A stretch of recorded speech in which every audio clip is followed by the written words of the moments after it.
নমস্কার শ্রোতা বন্ধুরা, ফিকল মাইন্ডেড গল্পের আসরে আপনাকে স্বাগত। চিরদিনের ভালো লাগা, ভয় পাওয়া, হেসে ওঠা, মন কেমন করা গল্পের সম্ভার নিয়ে আমরা আবারও হাজির আপনার অডিও লাইব্রেরিতে। আজ আপনাকে শোনাব প্রেমেন্দ্র মিত্রের ছোট গল্প নিরুদ্দেশ। তবে গল্প শুরুর আগে একটি ছোট্ট অনুরোধ, যদি আমাদের পরিবেশনা আপনার ভালো লেগে থাকে তাহলে চ্যানেলটিকে সাবস্ক্রাইব করে পাশে থাকা বেল আইকনটি ক্লিক করে রাখুন, যাতে গল্প এসে প্রথমে আপনার দরজাতেই কড়া নাড়ে। আর গল্পটি ভালো লাগলে লাইক করুন, শেয়ার করুন আর কমেন্টে জানান আপনার মতামত। আর হ্যাঁ, যদি আপনার প্রিয় কোনো গল্প শুনতে চান আমাদের কণ্ঠে, তাও জানান কমেন্ট বক্সে। আমরা সাধ্যমতো চেষ্টা করব আপনার ইচ্ছে পূরণে। তাহলে চলুন আর দেরি না করে শুরু করি আজকের গল্প, প্রেমেন্দ্র মিত্র রচিত নিরুদ্দেশ।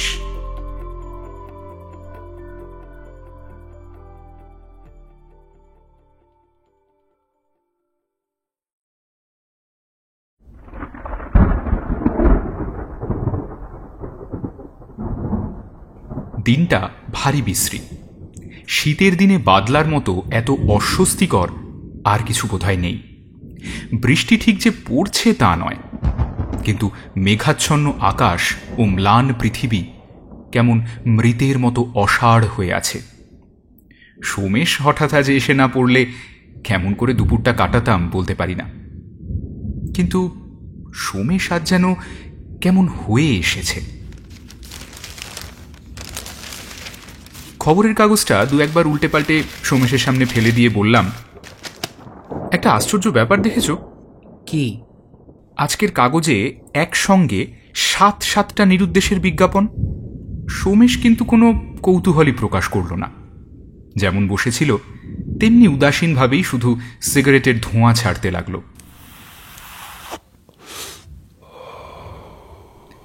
নিস্তব্ধ ঘরের ভিতর ধোঁয়ার কুণ্ডলী শুধু ধীরে ধীরে পাক খেতে খেতে উপরে উঠতে লাগল, আর সমস্তই নিশ্চল, স্তব্ধ।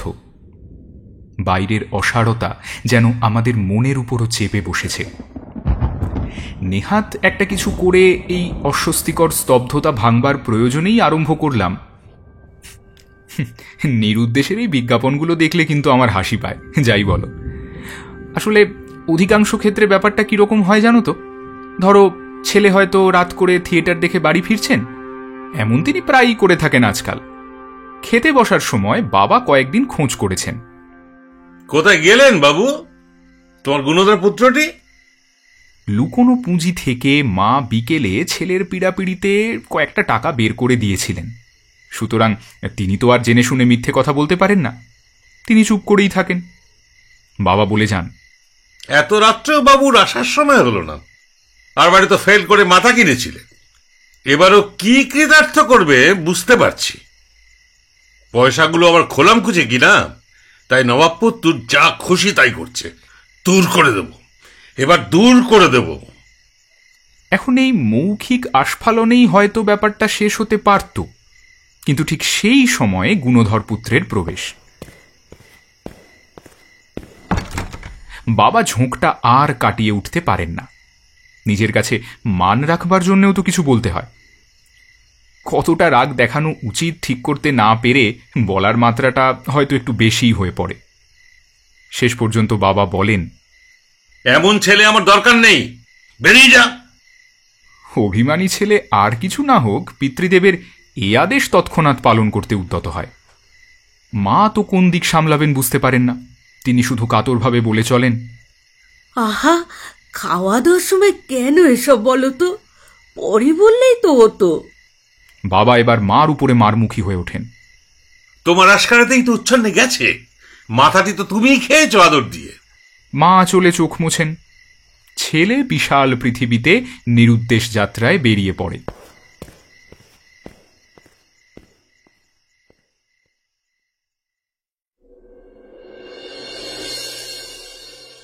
পরের দিন ভয়ানক কাণ্ড। মা সেই রাত থেকে দাঁতে কুটোটি কাটেননি। আজকের দিনও বিছানা থেকে উঠবেন বলে মনে হয় না। বাবারও হয়তো রাত্রে ঘুম হয়নি, কিন্তু সে কথা তিনি প্রকাশ করবেন কোন মুখে? গৃহিণীকে ধমক দিয়ে বলেন, মিছি মিছি প্যান প্যান করো না তো, অমন ছেলে যাওয়াই ভালো। মার কান্না আবার উচ্ছ্বসিত হয়ে ওঠে। বাবা এবার দাঁত খিঁচিয়ে বললেও নিজের মনের আশার কথাটাই বোধহয় ঠারে ঠোরে জানান। তাও গেলে তো বাঁচতাম, এবেলাই দেখো সুরসুর করে আবার ফিরে আসবে। এমন বিনে পয়সার হোটেলখানা পাবে কোথায়? মা এবার অশ্রুসিক্ত স্বরে বলেন, এই দারুণ শীতে কাল সারা রাত কোথায় রইল কে জানে। কি যে করে বসে, আমার তাই ভয় হয়। বাবা কথাটাকে ব্যঙ্গ করেই উড়িয়ে দিতে চান। ভয়?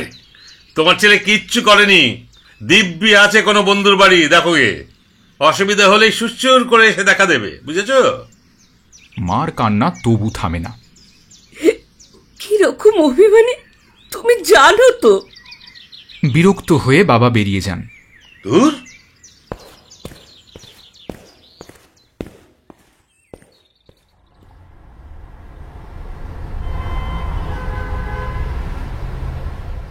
সন্ধেবেলা অফিস থেকে ফিরে এসে দেখেন অবস্থা গুরুতর। ছেলে ফেরেনি। মা শয্যা থেকে আর উঠবেন না বলেই পণ করেছেন। না, আর থাকতে দিলে না। এই অশান্তির চেয়ে বনবাসও ভালো। দূর। বলে বাবা বেরিয়ে পড়েন এবং ওঠেন গিয়ে একেবারে খবরের কাগজের অফিসে। এখন খবরের কাগজের অফিসের ব্যাপারটা তো বড় জটিল। কোন দিক দিয়ে গিয়ে কি করতে হয় কিছুই তো ঠিক বোঝা যায় না। খানিক এদিক ওদিক বিমূঢ়ভাবে ঘুরে একদিকের একটা অফিস ঘরে ঢুকে পড়ে নিরীহ চেহারার এক ভদ্রলোককে বেছে নিয়ে হয়তো সাহস করে জিজ্ঞাসাই করেন, এই আপনাদের কাগজে এই এই একটা খবর একটু বার করতে চাই। নিরীহ চেহারার লোকটি হঠাৎ মুখ তুলে ব্যঙ্গের স্বরে বলেন, খবর? কেন, আমাদের খবরগুলো কি পছন্দ হচ্ছে না নাকি? হ্যাঁ, আমরা কি এতদিন রামযাত্রা বার করেছি? বাবা হয়তো একটু হতভম্ব হয়ে একবার অসহায়ভাবে চারদিকে তাকান। পাশের যে ভদ্রলোকটির মুখ দেখে অত্যন্ত রূঢ় প্রকৃতির মনে হয়েছিল, তিনিই হয়তো সহানুভূতির স্বরে বলেন, আহা, কি করছো? ভদ্রলোক কি বলতে চান শোনোই না। আপনি বসুন। বাবা একটা চেয়ারে একটু অপ্রস্তুতভাবে বসবার পর তিনি বলেন, তা কি খবর বলছিলেন? আগে ঠিক খবর নয়, এই মানে এই একটা বিজ্ঞাপন। বিজ্ঞাপন? কিসের বিজ্ঞাপন? কতটা স্পেস দরকার? কপি টপি কিছু এনেছেন? আগে ঠিক বিজ্ঞাপনও নয়, এই আমার ছেলে বাড়ি থেকে চলে গিয়েছে, তাই। বুঝেছি, নিরুদ্দেশ। তা কি দেবেন? চেহারার বর্ণনা না ফিরে আসবার অনুরোধ? আগে আগে এই ফিরে আসবার অনুরোধ। ওর মা বড় কান্নাকাটি করছে। হ্যাঁ, বুঝেছি বুঝেছি। তা রাগারাগি করে গিয়েছে বুঝি? ভদ্রলোক একটা কাগজের প্যাড বের করে বাবার দিকে এগিয়ে দিয়ে বলেন, এই নিন, এতে লিখে দিন। লিখে? বাবার মুখের বিপদগ্রস্ত ভাব এখন অত্যন্ত স্পষ্ট। ভদ্রলোক তারপর দয়া পরবশ হয়ে বলেন, আচ্ছা আচ্ছা, আমরাই লিখে দেবক্ষণ। আপনি শুধু ওই নাম টামগুলো দিয়ে যান। পরিচয় ইত্যাদি দিয়ে যাবার সময় বাবা হয়তো একটু অনুরোধই করেন, একটু ভালো করে লিখে দেবেন। ওর মা কাল থেকে জল গ্রহণ করেনি। আরে সেসব বলতে হবে না, এমন লিখে দেব যে পড়ে আপনার ছেলে একেবারে কেঁদে ভাসিয়ে দেবে। আপনি নিশ্চিন্ত থাকুন। আশ্বস্ত হয়ে বাবা ঘরে ফেরেন। কিন্তু অশ্রু সজল বিজ্ঞাপন বার হওয়ার আগেই দেখেন ছেলে ইতিমধ্যে ঘরে এসে হাজির। না না না না না না না না, অনুতপ্ত হয়ে সে এসেছে বলে মনে করো না। সে বাড়িতে থাকতে আসেনি, শুধু একবার চলে যাবার আগে তার গোটা কতক বইটই নিয়ে যেতে এসেছে। এবার মার ক্রুদ্ধ স্বর শোনা যায়, তা যাবি বই কি? এমনই কুলাঙ্গার হয়েছিস তুই। কোনো ছেলে যেন আর বকুনি খায় না। তুই একেবারে পীর হয়েছিস। কাল সারা রাত দু চোখের পাতা এক করেননি, তা জানিস তুই? ভেবে ভেবে চেহারাটা আজ কি হয়েছে দেখে আর উনি তেজ করে চলে যাবেন। বাবা এবার ভেতরে ঢুকে মৃদুস্বরে বলেন, আর বকাবকি কেন? মা ধমক দিয়ে বলেন, তুমি থামো তো, অত আদর ভালো নয়। একটু বুকুনি খেয়েছেন বলে বাড়ি ছেড়ে চলে যাবেন? এত বড় স্পর্ধা! তো বুঝলে, অধিকাংশ নিরুদ্দেশের বিজ্ঞাপনের ইতিহাস কিন্তু এই। সোমেশের সিগারেটটা ততক্ষণে শেষ হয়েছে, কিন্তু এতক্ষণ ধরে আমার কথা সে মোটেই শুনেছে বলে মনে হলো না। একবার একটু নড়ে চড়ে বসতেও তাকে দেখা যায়নি। একটু বিরক্ত স্বরেই বললাম, এই কি হয়েছে তোমার বলো তো? মিছিমিছি আমি একলা বুকে মরছি। সে কথার কোনো উত্তর না দিয়ে সোমেশ হঠাৎ ছড়ানো পা গুটিয়ে নিয়ে সোজা হয়ে বসে সিগারেটের অবশিষ্টটুকু ফেলে দিল। তারপর বলল, তুমি জানো না, এই বিজ্ঞাপনের পেছনে অনেক সত্যিকার ট্র্যাজেডিও থাকে। না না, তা যে থাকে না আমি অস্বীকার করছি না। এমন তো হয়ই যে কখনো কখনো সত্যিই যে যায় সে আর ফেরে না। সোমেশ একটু হেসে বলল, না, আমি ঠিক তা বলছি না, বরং ফিরে আসারই একটা ভয়ানক ট্র্যাজেডির কথা আমি জানি। আমি উৎসুকভাবে তার দিকে চেয়ে বললাম, তার মানে? শোনো, বলছি। বাইরে এতক্ষণে বৃষ্টি আবার আরম্ভ হয়েছে। কাঁচের সার্সির ভিতর দিয়ে বাইরের রাস্তাঘাট ঝাপসা অবাস্তব দেখাচ্ছে। মনে হচ্ছে আমরা যেন সমস্ত পৃথিবী থেকে চিরতরে বিচ্ছিন্ন হয়ে গেছি। পুরনো খবরের কাগজের ফাইল উল্টে যদি দেখো, তাহলে দেখতে পাবে বহু বছর আগে এখানকারই একটি প্রধান সংবাদপত্রের পাতায় দিনের পর দিন একটি বিজ্ঞাপন বেরিয়েছে। সে শুধু বিজ্ঞাপন নয়, সম্পূর্ণ একটি ইতিহাস যেন। দিনের পর দিন ধারাবাহিকভাবে পড়ে গেলে সম্পূর্ণ একটি কাহিনী যেন জানা যায়। মনে হয় ছাপার লেখায় সত্যি যেন কান পাতলে কাতর আর্তনাদ শোনা যাবে। সে বিজ্ঞাপন অবশ্য নিরুদ্দেশের। প্রথমে দেখা যায় মায়ের কাতর অনুরোধ ছেলের প্রতি ফিরে আসার জন্য। অস্পষ্ট আড়ষ্ট ভাষা, কিন্তু তার ভিতর দিয়ে কি ব্যাকুলতা যে প্রকাশ পেয়েছে তা না পড়লে বোঝা যায় না। ধীরে ধীরে মায়ের কাতর অনুরোধ হতাশ দীর্ঘ নিঃশ্বাসের মতো খবরের কাগজের পাতায় যেন মিলিয়ে যেতে লাগলো। আর ঠিক তারপরেই শোনা গেল পিতার গম্ভীর স্বর, একটু যেন কম্পিত, তবু ধীর ও শান্ত। শোভন, ফিরে এসো। তোমার মা শয্যাগত। তোমার কি এতটুকু কর্তব্যবোধ নেই? বিজ্ঞাপন কিন্তু তারপরেও থামল না। পিতার স্বর এবার ভারী হয়ে আসছে। মনে হচ্ছে যেন গলাটাও একটু ধরা। শোভন, এখন না এলে তোমার মাকে আর দেখতে পাবে না। কিন্তু শোভনের হৃদয় বুঝি এতেও গলল না। দেখা গেল বিজ্ঞাপন সমানভাবে চলছে, শুধু পিতার নিজেকে আর সামলাবার ক্ষমতা নেই। এবার তার স্বরে কাতরতা, শুধু কাতরতা নয়, একান্ত দুর্বলতা। শোভন, জানো না আমাদের কেমন করে দিন যাচ্ছে? ফিরে এসো, আর আমাদের দুঃখ দিও না।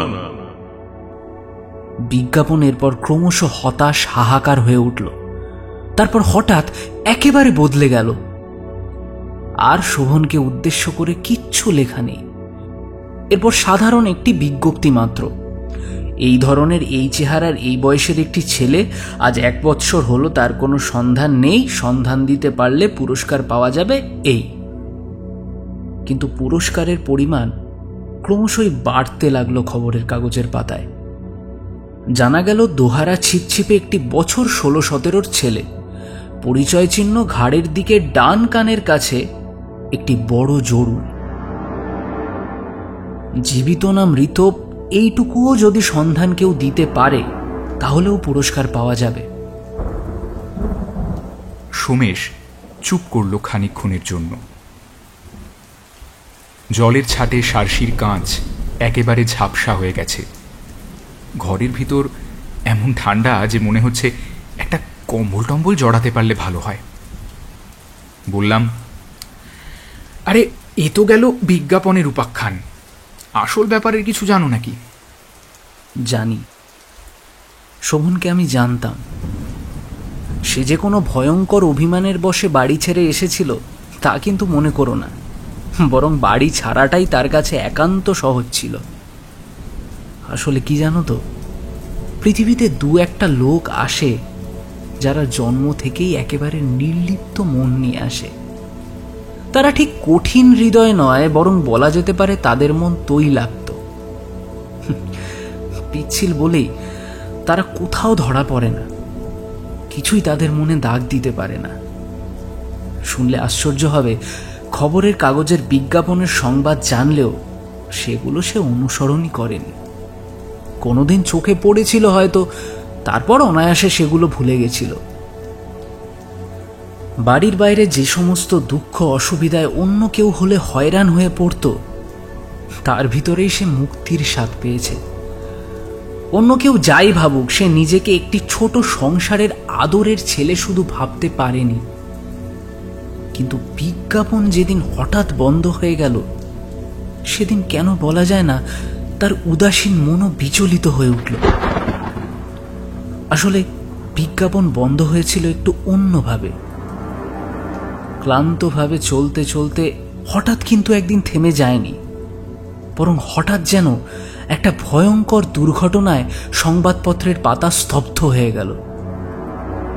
এরপর শোভনের চেহারার বর্ণনার বদলে হঠাৎ একদিন দেখা গেল, শোভন, তোমার মার সঙ্গে আর তোমার বুঝি দেখা হলো না?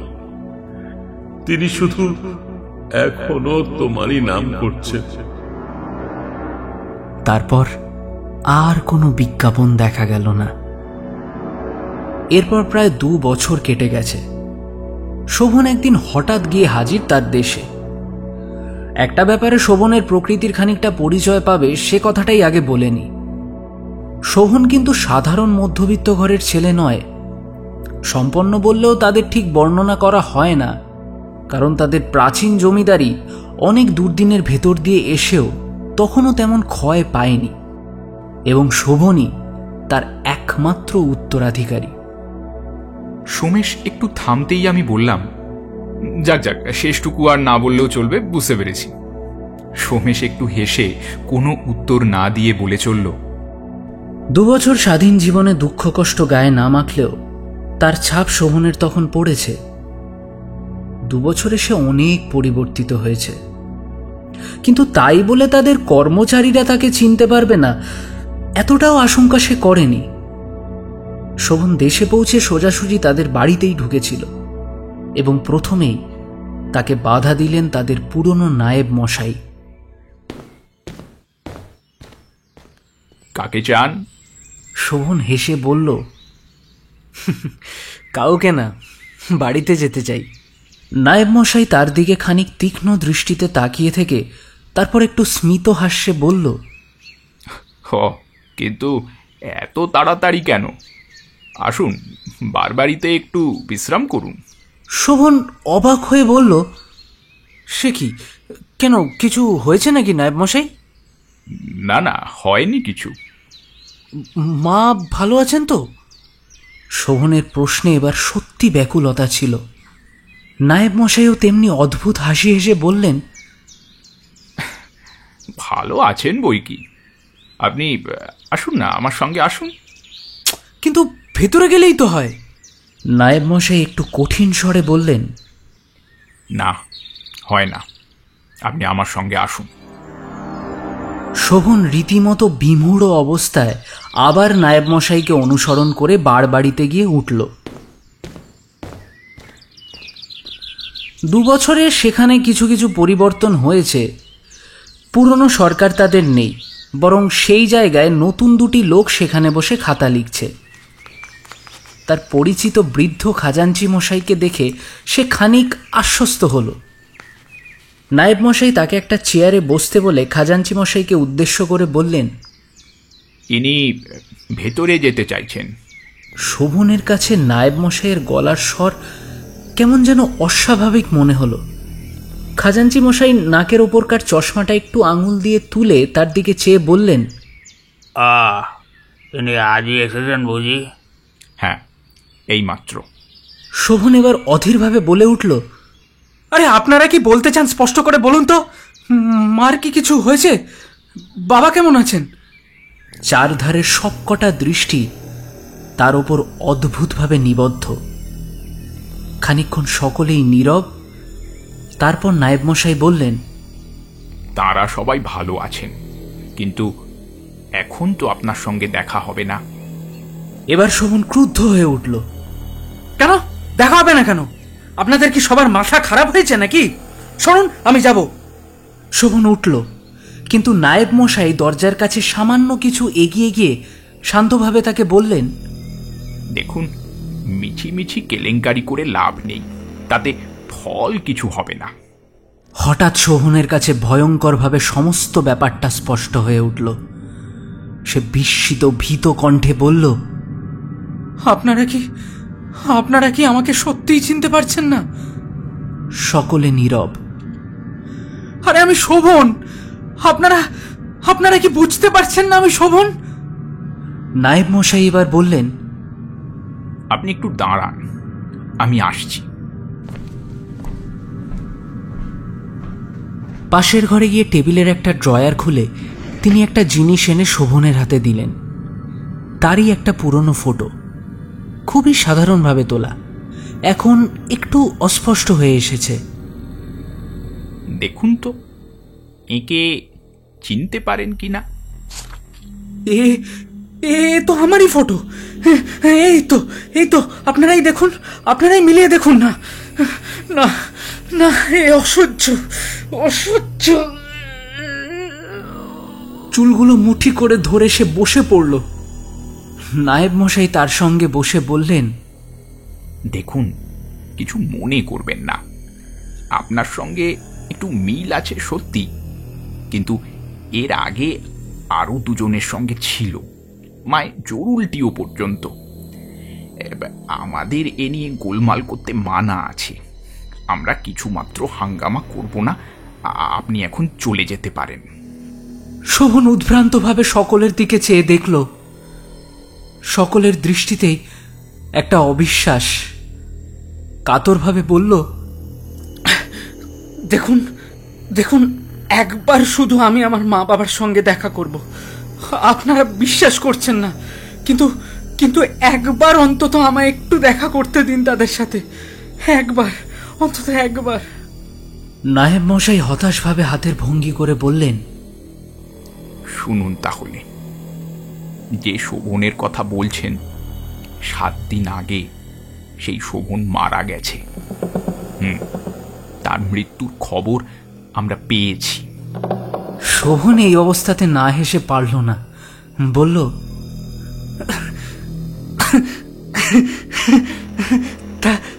তা কেমন করে মারা গেল? তার কণ্ঠস্বরের বিদ্রুপ উপেক্ষা করে নায়েব মশাই বললেন, মারা গিয়েছে রাস্তায় গাড়ি চাপা পড়ে অপঘাতে। নাম ধাম পরিচয় অবশ্য পাওয়া সম্ভব হয়নি, কিন্তু যারা দুর্ঘটনার সময় উপস্থিত ছিল তাদের কয়েকজন খবরের কাগজে আমাদের বিজ্ঞাপন দেখে আমাদের সব কথা জানিয়েছেন। হাসপাতালেও আমরা খোঁজ খবর নিয়েছি, সেখানকার ডাক্তারের বর্ণনাও আমাদের সঙ্গে মিলে গেছে। শোভন এরপর ঠিক কি করত বলা যায় না, কিন্তু সেই সময় দেখা গেল তার বাবা বাড়ি থেকে বেরোচ্ছেন। মানুষের সঙ্গে ঝড়ে ভাঙা গাছের যে এত দূর সাদৃশ্য হতে পারে, সাহিত্যের উপমা পড়েও কখনো তার তা মনে হয়নি। তার চলার গতিতে পর্যন্ত যেন ভয়ঙ্কর দুর্ঘটনার একটা পরিচয় রয়েছে। সকলে কিছু বুঝে উঠবার আগেই শোভন দৌড়ে ঘর থেকে বার হয়ে গেল। নায়েব ও কর্মচারীরা ব্যাপারটা বুঝে যখন তার পিছু নিল, তখন সে বাবার কাছে গিয়ে উপস্থিত হয়েছে। বাবা! বৃদ্ধ থমকে দাঁড়ালেন। সে মুখের বেদনাময় বিমূঢ়তা শোভনের বুকে ছুরির মতো বিঁধল। বাবা, আমায় চিনতে পারছো? বৃদ্ধ স্খলিত পদে এক পা এগিয়ে আবার থমকে গেলেন। প্রবল ভাবাবেগ তার বার্ধক্যের শিথিল মুখকে বিকৃত করে দিচ্ছে। তখন নায়েব মশাই ও কর্মচারীরা এসে পড়েছেন। বৃদ্ধ কম্পিত হাত তুলে কম্পিত স্বরে বললেন, কে? নায়েব মশাই শোভনের কাঁধে দৃঢ়ভাবে হাত রেখে বললেন, না না বাবু, কেউ না, সেই সেবারের মতো। এই নিয়ে বাড়তিনেক হলো। একজন কর্মচারী বলল, বাবু, আমরা আসতে দিইনি, ও হঠাৎ আমাদের হাত ছাড়িয়ে। বৃদ্ধ তাকে থামিয়ে দিয়ে বললেন, ওকে কিছু বলো না, ওকে চলে যেতে দাও। বৃদ্ধ শেষবার শোভনের দিকে কাতরভাবে চেয়ে আবার ঘরের দিকে ফিরলেন। শোভন স্তব্ধ হয়ে দাঁড়িয়ে রইল। নায়েব মশাই তাকে ঠিক কি বলছিলেন অনেকক্ষণ সে কিছু শুনতে পায়নি। কখন সে আবার বাড়বাড়িতে এসে বসেছে তাও তার ঠিক মনে নেই। আচ্ছন্নতা তার কাটল খানিক বাদে। ভেতর বাড়ি থেকে একজন কর্মচারী নায়েব মশাইকে কি যেন বলছে। নায়েব মশাইও তাকে কি বলছেন ঠিক শোনা যাচ্ছে না। না, এইবার বোঝা যাচ্ছে। নায়েব মশাইয়ের হাতে অনেকগুলো টাকার নোট। কণ্ঠস্বরে তার মিনতি, শোভনকে একটা কাজ করতে হবে। বাড়ির কর্ত্রী মুমূর্ষু, ছেলের মৃত্যু সংবাদ তিনি শোনেননি, তাকে কিছু জানানোও হয়নি। এখনো তিনি তাকে দেখবার আশা করে আছেন, আর সেই জন্যই বুঝি তিনি মৃত্যুতেও শান্তি পাচ্ছেন না। শোভনকে তার হারানো ছেলে সেজে একবার দেখা দিতে হবে। মুমূর্ষুর নিষ্প্রভ দৃষ্টিতে কিচ্ছু ধরা পড়বে না, কারণ হারানো ছেলের সঙ্গে তার সত্যিই সাদৃশ্য আছে। যে মৃত্যু পথযাত্রীকে এই শেষ সান্ত্বনাটুকু দেবার জন্যে জমিদার নিজে তাকে কাতরভাবে অনুরোধ জানিয়েছেন, আর তার এতে কোনো ক্ষতি নেই। নায়েব মশাই নোটের তারাটা শোভনের হাতে গুঁজে দিলেন।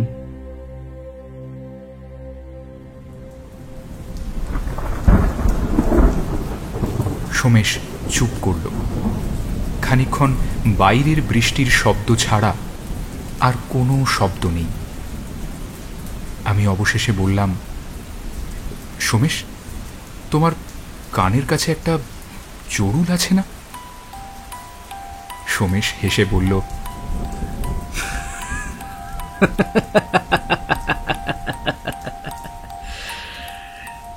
সেই জন্যই তো গল্পটা বানানো এত সহজ হলো।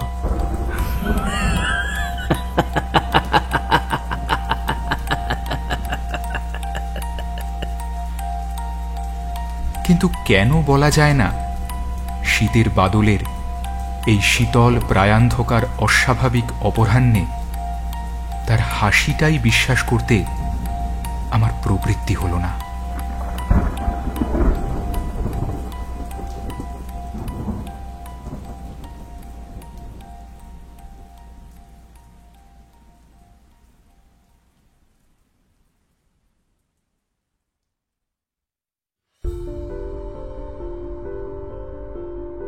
এতক্ষণ শুনছিলেন প্রেমেন্দ্র মিত্রের গল্প নিরুদ্দেশ। গল্প পাঠে আমি সুমিত, অন্যান্য চরিত্রে দেবপ্রসাদ দাস, নমিতা চক্রবর্তী, সুজয় এবং আমি সুমিত। গল্পের সমগ্র রূপায়ণে ও পরিচালনায় সুজয়। গল্পটি শোনার জন্য সমস্ত শ্রোতাবন্ধুদের ফিকল মাইন্ডের জানাচ্ছে অসংখ্য ধন্যবাদ। আজ তবে এ পর্যন্তই। আগামীতে আসছি আরও একটি নতুন গল্প নিয়ে। ততক্ষণ সঙ্গে থাকুন।